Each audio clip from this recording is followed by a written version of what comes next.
Gusto ba ninyo na manatili yung animal na yan dito? Pasensya ka na, Kiko. Ikaw ay pusang ina mo rin. With 265 members voting in the affirmative, 14 in the negative, and 8 abstentions, the findings and recommendations contained in Committee Report Number 298 are hereby adopted. Madam Chair, point of Representative order. Barsaga is hereby notified of the action taken by the House on Committee Report Number 298. Majority Madam Speaker, I move to recognize Representative Jose Pepito Alvarez of the 2nd District of Palawan for his manifestation. The Honorable Jose Pepito Alvarez recognized for his manifestation.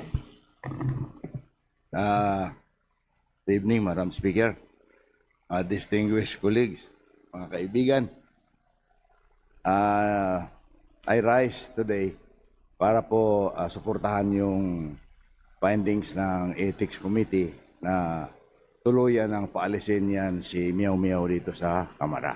Bakit po? Habang inuusisa natin yung nangyari sa dalawang outages sa Luzon,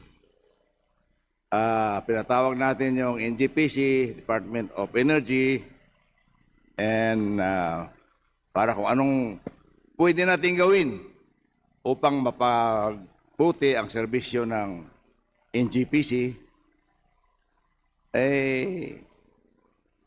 ito si Kiko Barsaga, nag-post sa isang post niya noong May 15, minumura lahat ng congressmen, mga ng mga congressmen. Pero Madam Speaker, pusang ina. Hindi pa nakontento sa flood control, ninanakaw pa yung ating kuryente, kaya mahal ang kuryente. Itong administrasyong ito, ang ulo ng pananakaw ng kuryente. Nandito po yan sa cellphone ko, hindi ko lang may flash dyan. So, yung ganyang klaseng, gusto ba ninyo na manatili yung animal na yan dito? Animal in the sense na pusa daw siya. Hindi yung animal na animal siya. Hindi. Hindi ba pusa ka? O, ayun. Kita mo. So, dapat kung maaari, maraming nagdedepensa sa kanya, hindi ko rin kayo mapigilan. Ngunit, majority po sa amin, Madam Speaker, distinguished colleagues sa NPC, ay sang-ayon po na patalsikin na yan at masakit ko mang sabihin, kaibigan kong matalik na kaibigan kong tatay. Kasama ko sa Natres. Habang wala siya, ako nagpipreside sa Natres. Nung linapitan ako niyan, minsan, binigyan ko ng kunting payo. Ngunit, mahirap talaga payuan ang animal. Hayop pusa. Paano payuan yung pusa? And kayong lahat dito, tinatawag na pusang ina. Ano kung gusto niyo, nasa cellphone ko yan. Oh, May 15. Post ni pusang inang Barsaga. So, wala akong magawa. I have to endorse. Dalawang GCA po sa kongresong ito nag-i-endorso na i-expel na yan. GCA ako, GCA din yan si Abalos. So, pasensya ka na, Kiko. Ikaw ay pusang ina mo rin. Kung ganyan man lang ang tawag mo sa amin, pasensyahan mo na. At kung gusto mo, may galit ka sa akin, may galit ka kay Chair Abalos, sabihin mo lang sa amin, anytime. Di ba? Para at least, huwag na tayo dito maggirian. Pero huwag mong palabasin na lahat ng congressman, inagyan mo pa ng buhaya yung post mo na ang lahat ng congressman ay sinusuportahan. Majority Leader. What is the point of order? Bakit po? Yes, I'm raising a point of order here and a point of propriety. Oh, Let's not get too harsh here. I'm just quoting Let's his not words. get too harsh here. Madam The Speaker, use of the Majority words Leader. animal, the use of the words May we ask for a minute pusang suspension? ina. Session suspended.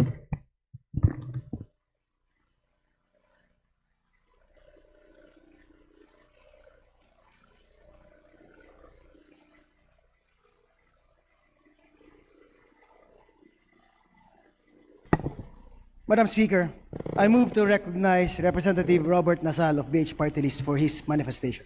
The Honorable Robert Nasal is recognized for his manifestation. You have 3 minutes. Thank you, Madam Speaker. Distinguished colleagues. I respectfully rise today not to defend every word, statement, or act attributed to Representative Kiko Barzaga, but to uphold a principle that must remain central to the exercise of disciplinary power in this chamber: fairness. Hindi po ako tumitindig upang sabihin na walang pananagutan ang sinumang miyembro ng kapulungang ito. Hindi rin po ako naririto upang ipasawalang bahala ang anumang kilos o pahayag na maaring ituring na hindi nararapat sa isang halal na opisyal. Public office demands dignity, restraint, and respect for this institution and for the people we serve. Ngunit, ang mahalagang tanong sa harap natin ngayon ay ito: ang parusa ba ay naaayon sa bigat na ginawa?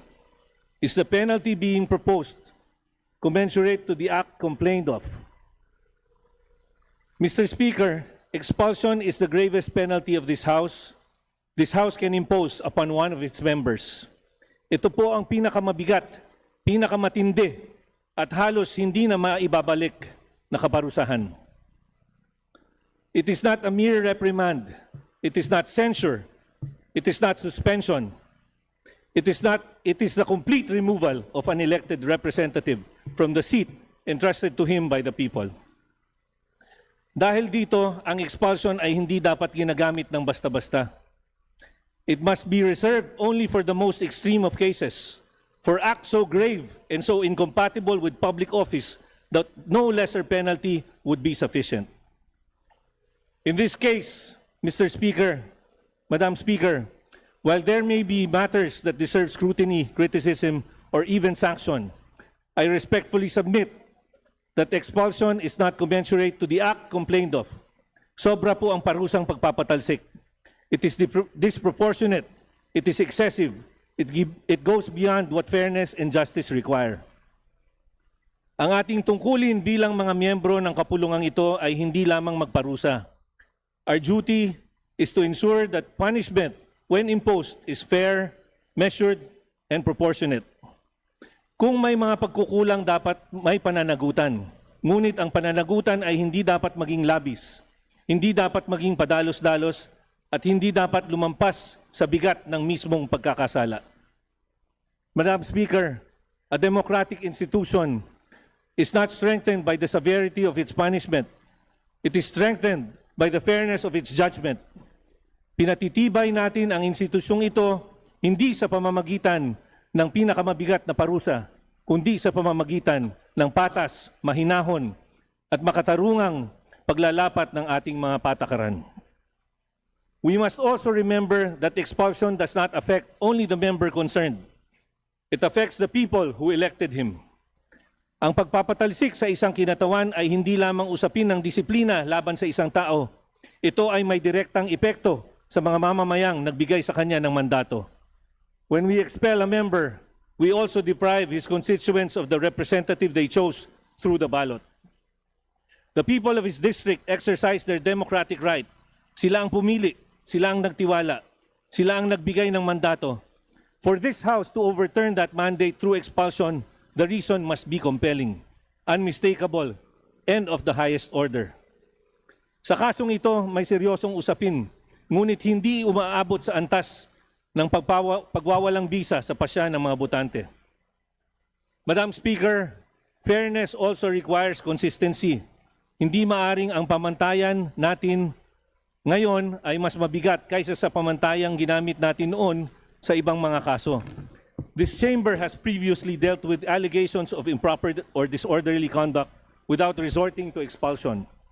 Honorable Nasal, please wrap up. In the case of former Speaker Pantaleon Alvarez, the House addressed allegations of disorderly behavior and statements considered injurious to the dignity of the institution.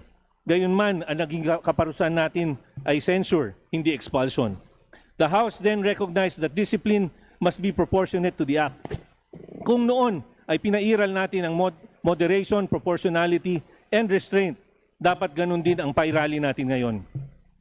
The credibility of this institution depends on the consistent application of its rules. Kapag ang parusa ay pabago-bago, depende sa tao, panahon o politika, nawawala ang tiwala sa proseso. Madam Speaker, this manifestation is not about defending misconduct. It is about defending fairness. Hindi ito pagtatanggol sa anumang pagkakamali. Ito ay paninindigan ng anumang parusa ay dapat tama, makatarungan at naayon sa bigat ng ginawa. There are other available sanctions if this House finds the discipline is warranted. May reprimand, may censure, may suspension. These remedies exist precisely because not every misconduct deserves the ultimate penalty of expulsion. Hindi lahat ng pagkukulang ay dapat humantong sa pinakamabigat na kaparusahan. We must be careful not to transform expulsion into an ordinary disciplinary tool. Dapat nating ingatan na ang expulsion ay hindi maging karaniwang sandata sa mga alitan, hindi pagkakasundo o matinding batikos. If we impose the harshest penalty where a lesser sanction would suffice, we set a precedent that may one day be used against any member of this House. Today, the matter involves Representative Kiko Barsaga. Bukas, maaring ibang miyembro na naman. That is why our standard must not be emotion, it must not be pressure, it must not be politics. Our standard must be fairness. Madam Speaker, let this chamber show that it can discipline without being excessive. Let us show that we can hold members accountable without disregarding proportionality. Ipakita natin na kaya ng kapulungang ito na magpatupad ng pananagutan nang hindi isinasakripisyo ang katarungan. For these reasons, I respectfully manifest that the proposed penalty of expulsion is not commensurate to the acts complained of. It is too severe, it is too disproportionate, at hindi ito ang makatarungang tugon sa pangyayaring nasa harap natin. Let fairness prevail. Pairalin natin ang katarungan, proporsyonalidad, due process, at paggalang sa mandatong ibinigay ng taong bayan. Thank you, Madam Speaker. Majority Leader. Madam Speaker, I move to recognize Representative Richard Gomez of the 4th District of Leyte for his manifestation. The Honorable Richard Gomez is recognized for his manifestation. Madam Speaker, doon kanina kinanta ni Congressman Erice, sino ang tunay na baliw? Posibleng baliw. Pero tayo ba ay nasasaktan sa mga ginawa niya? Noong naglabas siya ng video at nagsabi na tayo mga buhaya, a few days after that, I talked to him. Sinabi ko sa kanya, huwag kang maglabas ng ganyan. Huwag mo sabihin na tayong lahat ay buhaya dahil ikaw ay isa ring congressman. Sinasabi mo rin na buhaya ka. Ngayon, paano yung mas mabigat na mga nakasira talaga ng imahe natin? Yung mga talagang nagnakaw. Yung rason kung bakit tayo tinatawag na congressman ngayon. Na tayo daw ay nagnanakaw sa mga flood control programs. Yung bang mga baseless accusations kung bakit tayo ay sinasabing merong maleta na binigyan ng 20 million pesos. Dear colleagues, si Kiko ay binoto ng mga taga Cavite sa distrito niya. Hayaan natin na sila ang magtanggal sa kanya by not voting for him in the coming elections. Dear colleagues, let us examine ourselves. Tayo ba ay talagang napakalinis? Tayo ba ay hindi rin baliw paminsan-minsan? Meron din naman tayong mga colleagues dito na gumagamit ng social media kung ano-ano sinasabi sa atin. Minumura rin tayo paminsan-minsan. Diba? Discipline him. Reprimand him.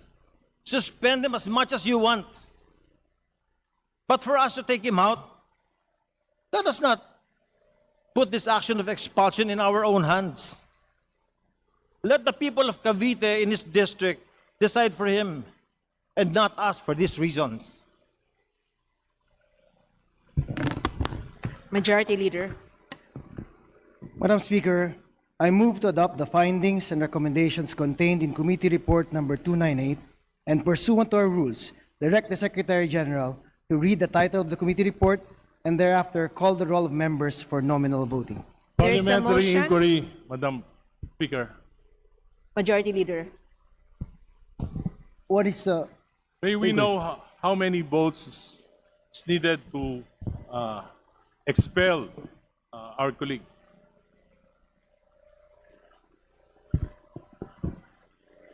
212 votes or 2/3 of the members are required. And they should be in warm bodies.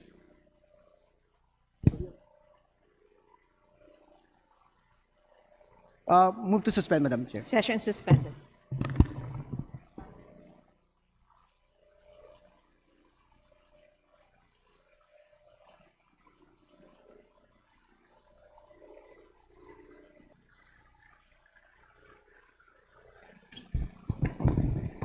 Session resumed. Majority Leader. Yes, Madam Chair. Warm bodies, and the roll will be called, Madam Chair. Madam Chair, may I request for a roll call so that we may know? Because I've been counting the representatives here and ang bilang ko lang po 160. And kung 2/3 po, 212 ang kailangan po natin para pakaboto. Kaya po, at gusto ko rin po sana hilingin during the roll call, to be fair to Congressman Kiko Barsaga, baka po pwedeng mag-watcher po. May watcher dun sa... Majority Leader. Madam Chair, I would just like to reiterate that the motion is for the Secretary General to call the roll of members for nominal voting. There's a motion to adopt the findings and recommendations contained in Committee Report Number 298. Is there any objection? The Chair hears none. The motion is approved. The Secretary General is hereby directed to call the roll of members for nominal voting. Madam Chair, I have a Please proceed, Secretary General. Madam Chair, may we know, may we have a, to be fair, to be fair to Congressman Kiko Barsaga, we are all and only 160 SC-2025-07. here. So we The need Secretary General is Findings and directed to recommendations of the Committee on the Matter of continue with the have nominal a voting. representative there. I'm volunteering myself. Roll call of members. Madam Chair, it started already. We cannot interrupt Abalos. it. We must proceed. Abante. Secretary, please proceed. Abalos. Abante. Asidre. Dan Joseph. Madam Chair, Yes. yes, I vote no kasi hindi hinintay yung sagot ko. Baka ma-yes nyo dyan. Dan Keith Micah. Dan Reynolds Michael. Dan Samir. Dan Stephen James. Dan Chai. Dan Watko. Tariela. Teodoro. Tering. Teves. Tiangco. Yap John Gisnel. Yatko. Inares. Yu Jazel Victoria. Yu Joseph Kim. Yulo. Zamora Maria Carmen. Zamora Isabel Maria. Zubiri. Madam Speaker, I was unable to state my vote earlier. I vote no, and I would like to be given the chance to explain my vote. Yes, you may.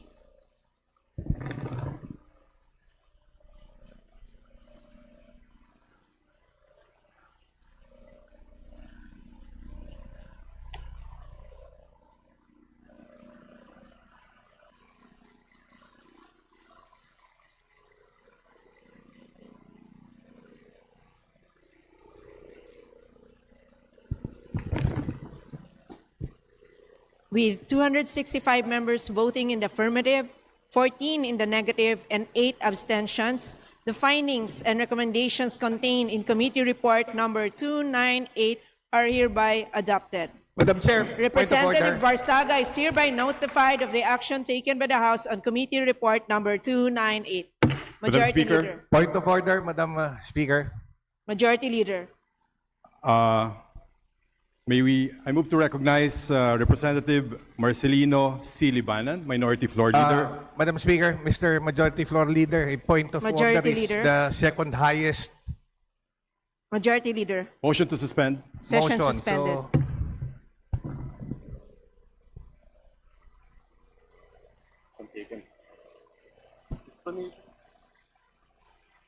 Resume. Majority Leader. Madam Speaker, may we recognize Representative Jesus Bong Sintay for his vote explanation.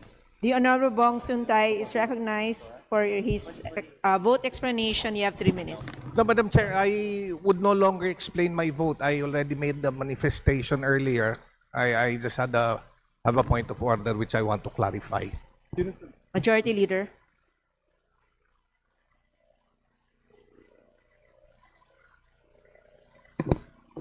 Madam Speaker, may we recognize Representative Tobias Toby Tiangco from the Lone District of Navotas City. So moved, Madam Speaker. The Honorable Tobias Toby M. Chanco is recognized. You have 3 minutes.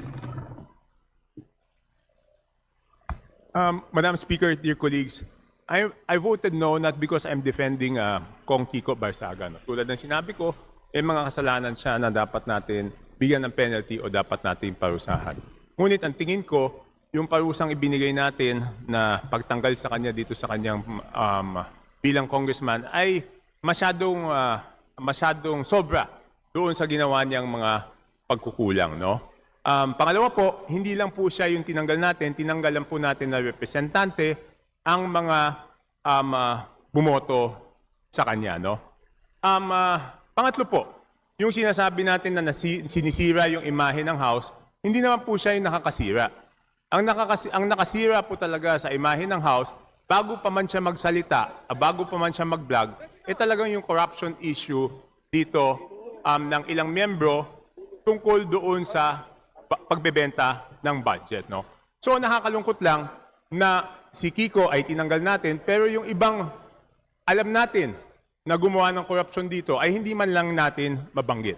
At panghuli po, yung kanyang mga ginawang kasalanan na ang basihan ay social media, may para naman po para siya mapanagot at siya makasuhan ng cyber libel. So mas maganda po sana kung ang hukuman na lang ang magdidesisyon dito para wala pong halong politika. Yun lang po. Maraming salamat po.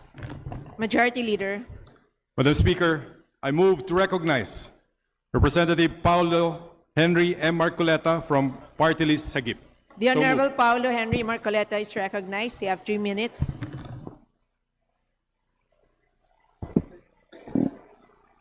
Madam Speaker, I rise today not simply to defend statements and actions made by my colleague, Representative Barsaga.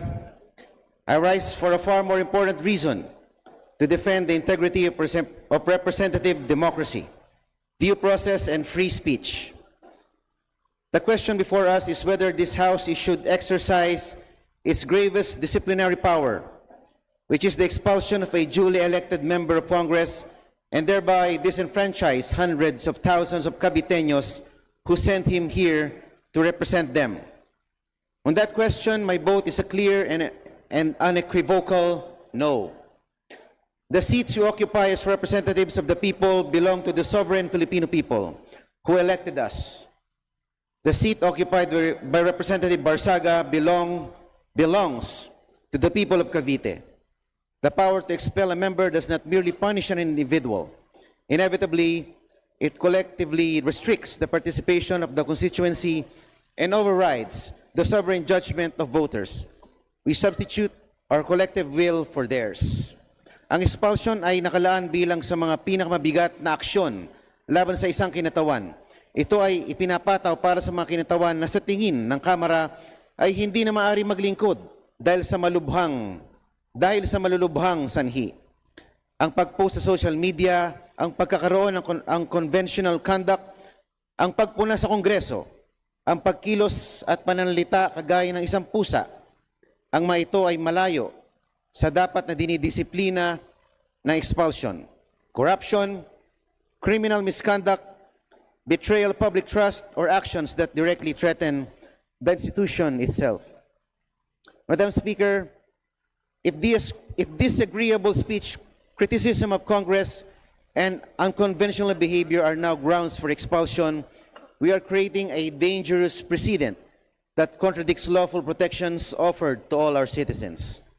The remedy to undesirable speech is more speech, healthy debates, and meaningful discourse, not political persecution. If, for the sake of argument, we agree that the speech of Representative Barsaga continues to merit penalties, expulsion is a far too burdensome penalty for the acts to be punished. The purpose of discipline is to preserve the orderly functioning of the institution. If every repeat offender is automatically expelled, then expulsion ceases to be an extraordinary remedy and becomes an instrument of political control. This is a dangerous precedent for all the representatives of this chamber. Madam Speaker, democracy operates to protect both the ally and the opponent so that each one may come before the table to discuss common ground and resolve differences. Democracy requires precisely that discipline. Representative Barsaga may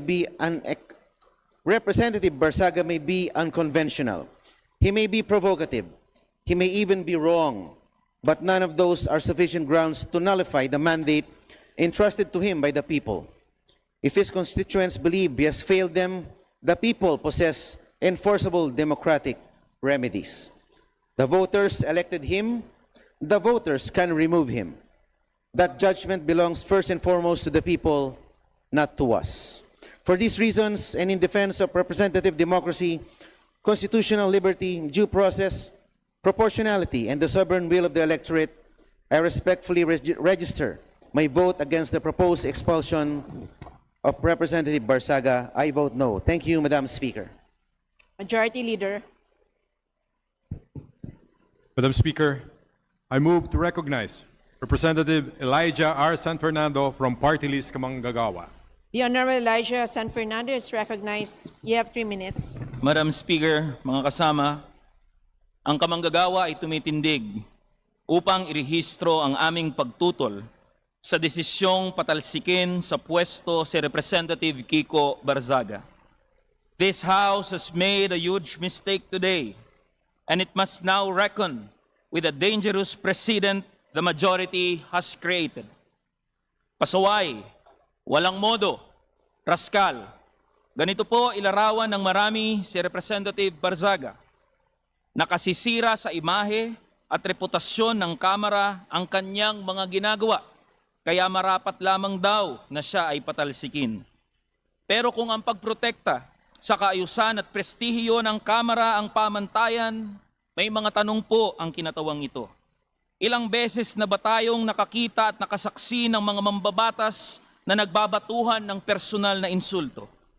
Ilan na bang mga kagalang-galang na miyembro ng Kamara ang humarap o nasangkot sa mga graft and corruption scandal at iba pang mga kontrobersya?